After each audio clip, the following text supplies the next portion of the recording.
আজকের বিশেষ একটি আলোচনা আপনাদের সঙ্গে করব। যারা ধনী হতে চাইছেন, যারা নিজেকে বদলাতে চাইছেন, যারা নিজের দুর্ভাগ্যকে নাশ করতে চাইছেন, সৌভাগ্য বৃদ্ধি করতে চাইছেন, তাদের জন্য একটা দারুণ সময় কিন্তু আসছে, আর কয়েকটা দিন বাকি। আপনারা অনেকেই জানেন যে অমাবস্যা কদিন আগে গেল, সামনে পূর্ণিমা। আর এই অগ্রহায়ণী পূর্ণিমা অত্যন্ত শুভ। আর এই পূর্ণিমা দিন এই ছোট্ট একটি ক্রিয়া যদি করতে পারেন, আমি আজ কোনো রাশি নিয়ে আলোচনা করব না, 12টি রাশির জন্যই প্রযোজ্য, তাহলে কিন্তু আপনার ধনসম্পদ বৃদ্ধি পেতে পারে। অর্থাৎ এই কাজটা করলে মা লক্ষ্মীর কৃপা পাওয়া যায়।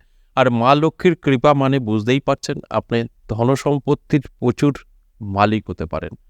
আর এটা তারাই করতে পারবেন যাদের মনে অনেক আশা আকাঙ্ক্ষা আছে, যারা নিজেকে ডেভেলপ করতে চাইছেন, যারা নিজেকে ধনীর খাতায় নাম লেখাতে চাইছেন, তারাই এই কাজটা করতে পারেন।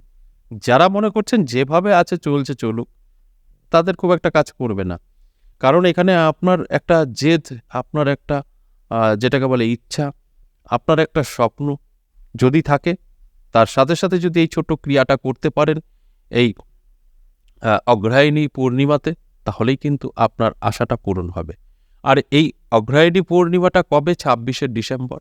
এই 26শে ডিসেম্বর আপনারা আপনাদের ভাগ্যকে বদলে ফেলতে পারবেন, আপনার সমস্ত দুর্ভাগ্য বিদায় দিতে পারবেন, সৌভাগ্যকে আপনার কাছে আহ্বান করতে পারবেন। তার ফলে কি হবে? মা লক্ষ্মী স্বয়ং কিন্তু আপনার বাড়িতে এসে বসবে, ফলে আপনার স্বপ্ন পূরণ হবে।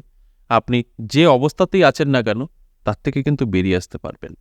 আপনারা হয়তো অনেকে জানেন না, এই যে দারিদ্রতা একটা অভিশাপ। দারিদ্রতা কাদের হয়? দেখুন, আপনার জন্ম যেখানে খুশি হতে পারে, কিন্তু আপনি বড় হবার পর যদি ওই দারিদ্রতায় ভোগেন, সেটা আপনি কোনো জন্মের পাপের যে ফল সেটা ভোগ করছে। তাই দারিদ্রতা একটা, অবশ্যই আমরা বলতে পারি যে অভিশাপ, সেই অভিশাপের ফল ভোগ করা। কারণ আগেকার দিনে গল্প শোনা যেত যে নরক স্বর্গ, মানে যারা নরকে যায় তেলে ভাজছে, স্বর্গে গেলে ভালো থাকছে, এগুলো তো আমাদের মৃত্যুর পরে আমরা দেখতে পাই না। তাই এইগুলো ঘটুক বা না ঘটুক তাতে কোনো যায় আসে না। আর জীবিত অবস্থায় থেকে আপনি যেগুলো ভোগ করবেন এটাই নরক যন্ত্রণা, যেটা সুখ করবেন সেটাই হচ্ছে স্বর্গসুখ। এটাই বাস্তব হওয়া উচিত। আপনার মৃত্যুর পর আপনি কোথায় গেলেন সেটা নিয়ে কোনো ভাবার বিষয় না। সেটা আগেকার দিনের এরকম বহুত চিত্র বা ফটো দেখা যায়, কিন্তু সেটা আপনার কোনো একটা কাজে আসবে না। তবে দেখুন, আমরা জীবিত থেকে যে কষ্টগুলো করি এটাই নরক যন্ত্রণা, আমরা জীবিত থেকে যেগুলো সুখভোগ করি এটাই স্বর্গসুখ। তাই যারা দারিদ্রতায় ভুগছে, এটা একটা অভিশাপ। আর এই অভিশাপ থেকে আপনি কিন্তু বেরোতে পারেন যদি ইচ্ছা করেন তবে। তাই এটা আমি বারবার বলতে চাই, আপনার জন্ম যেখানে খুশি হোক, আপনি যদি বোঝার পর, মানে আপনি যখন আপনার জ্ঞান হলো, বুদ্ধি হলো, তখন যদি আপনি সেই অভাব অনটনের মধ্যেই থাকেন, এই সেই অর্থকষ্টের মধ্যেই থাকেন, তাহলে কিন্তু সেটা আপনার একটা পাপের যে ফল সেটা ভোগ করা। তাই আপনি জেনে শুনে নিজেকে ওই কষ্টটা না দিয়ে নিজেকে বদলানোর চেষ্টা করুন। আমি জানি আছে যে প্রোগ্রামটা দেখছে তার মধ্যে ম্যাক্সিমাম জাতক জাতিকারা নিজেদেরকে ডেভেলপ করতে চায়, তাদের জন্য আজকের আলোচনাটা অত্যন্ত শুভ। আর যারা জন্মের পর থেকেই যেরকম আছি চলছে চলুক, তাদের জীবনে খুব একটা পরিবর্তন কিন্তু আসবে না। তাহলে আজকের আলোচনার বিষয় যে 26শে ডিসেম্বর অগ্রহায়ণী পূর্ণিমা তিথি, এই পূর্ণিমা তিথিতে ছোট্ট একটি ক্রিয়া যদি করা যায়, আমাদের দুর্ভাগ্য নাশ হয়, সৌভাগ্য বৃদ্ধি পায়। এছাড়া আমরা বলতে পারি এক কথায় বোঝানোর জন্য যে মা লক্ষ্মীর কৃপা পাওয়া যায়। এই মা লক্ষ্মীর কৃপা পাওয়া যায় মানেই আপনার ধনসম্পদ বৃদ্ধি পাবে, আপনার সমস্ত দিক থেকে একটা সুযোগ সুবিধা আপনি পাবেন, এবং আপনার একটা চৌম্বকের মতো তৈরি হয়ে যাবেন আপনি নিজে, যে অর্থ আপনার কাছে ছুটে ছুটে চলে আসবে।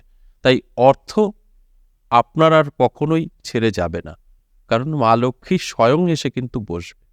তাহলে আসুন, কি সেই ক্রিয়া, কি করবেন, সেগুলো একটু বোঝানোর চেষ্টা করি। আর আজকের আলোচনা সকলের জন্য বলতে যারা যারা নিজেকে ডেভেলপ করতে চাইছেন, যারা যারা ধনী হতে চাইছেন, যারা যারা আপনার দুর্ভাগ্য নাশ করতে চাইছেন, তারাই এটা ফলো করতে পারেন, অ্যাপ্লাই করতে পারেন, জীবনে পরিবর্তন আসবে। তার জন্য কোনো রাশি দরকার নেই, কোনো নামের জাতক জাতিকা দরকার নেই, যে কেউ পারবে। কি করবেন? আগামী 26শে ডিসেম্বর অগ্রহায়ণী পূর্ণিমার দিন আপনাকে অবশ্যই শুদ্ধতা বজায় রাখতে হবে। যদি উপোস থাকতে পারেন ভালো। তারপর কি করবেন? আপনার বাড়ি নিশ্চয়ই মা লক্ষ্মীর পুজো হয়। আপনি ঘরে প্রত্যেকটা দিন নিত্য পুজো করেন। সেই মা লক্ষ্মীর ছবি থাকতে পারে, কারোর বাড়ি মূর্তি থাকতে পারে, যাই থাকুক না কেন, সেই লক্ষ্মীর কাছে আপনাকে গোলাপ দিয়ে পুজো দিতে হবে। আপনি 60টা গোলাপ দিতে পারেন, 5টা গোলাপ দিতে পারেন। যার প্রবলেম আছে গোলাপ কিনবেন বা কোথায় পাবেন, একটা দিয়েও করতে পারেন।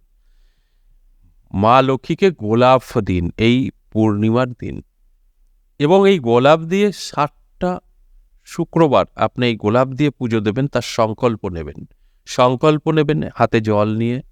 আপনি মায়ের সামনে দাঁড়িয়ে আপনি বলবেন যে, মা, আজ আমি তোমাকে যেভাবে পুজো দিলাম, আমার অর্থ কষ্টের জন্য বা আমার যে পরিস্থিতিতে আছি তার থেকে বেরিয়ে আসার জন্য, বা আপনার মতো করে আপনার সমস্যা আপনি জানেন, আমি তো বলতে পারবো না, ঠিক সেইভাবে বলবেন, এটা দূর করার জন্য আমি সংকল্প নিলাম, আমি তোমাকে এইভাবে 60টা শুক্রবার পুজো দেব। জলটা ফেলে দেবেন। সেই দিন তো পুজো করলেনই, তারপরে 60টা শুক্রবার আপনি পুজো দিন। আমরা অনেকে বৃহস্পতিবার লক্ষ্মীবার মানি, ঠিক আছে, কিন্তু শুক্রবার দিন লক্ষ্মী পুজো। অ্যাকচুয়ালি শুক্রবার দিলে আপনার একটা কাজে আসতে পারে, কারণ মা লক্ষ্মী স্বয়ং আপনার বাড়ি বিরাজমান হবে অবশ্যই শুক্রবার করলে। তাহলে কি করবেন? এই পূর্ণিমার দিন আপনি 60টা, 5টা, একটা যাই হোক না কেন গোলাপ মায়ের চরণে দিয়ে আপনি পুজো দিলেন। আপনি কি দিয়ে পুজো দেবেন আপনার ব্যক্তিগত ব্যাপার, আদৌ কিছু দেবেন কিনা আপনার ব্যক্তিগত ব্যাপার। তবে এই আরাধনাটা করবেন, আপনি যা চাওয়ার চাইবেন এবং মায়ের পায়ে গোলাপটা দেবেন। তারপরে আপনি ধূপ দ্বীপ এগুলো তো জ্বালাবেন, প্রসাদ আপনার যেটা খুশি দেবেন, সেটা নিয়ে কোনো সমস্যা নেই। আপনাকে করতে হবে কি, গোলাপ, আপনার এই সমস্ত কিছুর উৎস হচ্ছে গোলাপ। এই গোলাপটা আপনি পুজো দেবেন। দেওয়ার পরে কি করবেন? পুজো কমপ্লিট। তারপরে আবার পরপর যেটা সংকল্প নিলেন 60টা আপনি শুক্রবার এই গোলাপ দিয়ে পুজো দেবেন। ঠিক একইভাবে প্রথম দিন যেভাবে পুজো দেবেন, পরপর 60টা শুক্রবার একইভাবে পুজো দেবেন। আর কি করবেন? প্রত্যেকটা গোলাপ আপনি রেখে দেবেন, সুরক্ষিত করে রেখে দেবেন। ঠিক সেইভাবে যখন আপনার সংকল্প কমপ্লিট হলো, সব কটা গোলাপ একত্রে থাকলো, গোলাপটা হাওয়ায় কৌটোর মধ্যে রাখবেন না, বদ্ধ জায়গায় রাখবেন না, খোলা জায়গায় রাখবেন। দেখবেন ফুলগুলো পচবে না, শুকিয়ে যাবে। যখন আপনার 7টা শুক্রবার কমপ্লিট হলো, সমস্ত গোলাপগুলো একটা লাল চেলি গামছার উপরে রাখবেন, রেখে একটা পুঁটুলি তৈরি করবেন, করে আপনার লকারে রেখে দিন। পয়সা টাকা যেখান থেকে বার করেন রেখে দিন। বাস এই এতটুকু কাজ করুন। আশা করা যায় 7টা শুক্রবার আস্তে আস্তে আপনার সমস্ত কিছু বদলে যাবে। আপনার আর্থিক উন্নতি হবে, আপনি যে দুর্দশায় চলছেন সেটা থেকে মুক্তি পাবেন। এতটাই গুরুত্বপূর্ণ একটা ক্রিয়া যদি করতে পারেন, এটা আমি ক্রিয়া বলবো, টোটকা বলবো না। টোটকা বলে ছোট করব না, টোটকা জিনিস সম্পূর্ণ আলাদা হয়। তাই যারা অর্থ কষ্টে ভুগছেন, যারা নিজেকে ডেভেলপ করতে চাইছেন, তারা এটা করুন। দারিদ্রতা একটা অভিশাপ। দারিদ্রতা আপনার জীবনে আসতেই পারে, সেটাকে চালহাট করে দিতে হবে, সরিয়ে দিতে হবে। দারিদ্রতা থাকা মানে কিন্তু আপনার পরের প্রজন্ম একই ভোগ করবে। তাই আপনি যদি সেটাকে সরিয়ে দিতে পারেন, সামনের যে আপনার প্রজন্মটা আসছে তারা সুখে শান্তিতে থাকতে পারবে। তা না হলে কিন্তু সারা জীবন সেও জ্বলবে। যেরকম আপনার ফ্যামিলি জ্বলে আসছে, তার ফল আপনি ভোগ করছেন, তারপরে আপনার সন্তান ভোগ করবে। তাই এটাকে আপনার জীবন থেকে মুছে দিতে হবে। মুছে দেওয়ার জন্য যা যা করার তাই আপনাকে করতে হবে। করে দেখুন, এতে তো আপনার বহু টাকা লাগছে না। আর একটা কথা আমি বলি, এই যে এই ক্রিয়াটার কথা বললাম, ধরুন 200 জন করবে, তার মধ্যে কিন্তু 200 জনেরই যে সাকসেস আসবে তা নয়। এর মধ্যে অবশ্যই 10% হলেও কিন্তু মাইনাস হবে। কারণ কোথাও গিয়ে ভুল করে বসবেন, বা কোনো একটি জায়গায় আপনাকে ভুল করিয়ে দেবে, সেটাকে বারবার শুধরাতে হবে। একবার হলো না, পরের বার করবেন, অবশ্যই আপনি কাজ পাবেন। আর যদি একবার করি হাঁপিয়ে পড়েন, না আজ কাজ হয়নি, করব না, তাহলে আপনারই ক্ষতি হবে। আশা করি বুঝতে পেরেছেন। যদি বুঝতে পারেন, আপনার ভাগ্য কিন্তু বদলাবে। আচ্ছা, এ পর্যন্তই। আবারও আসবো নেক্সট ভিডিও নিয়ে। ততক্ষণ ভালো থাকুন। নমস্কার।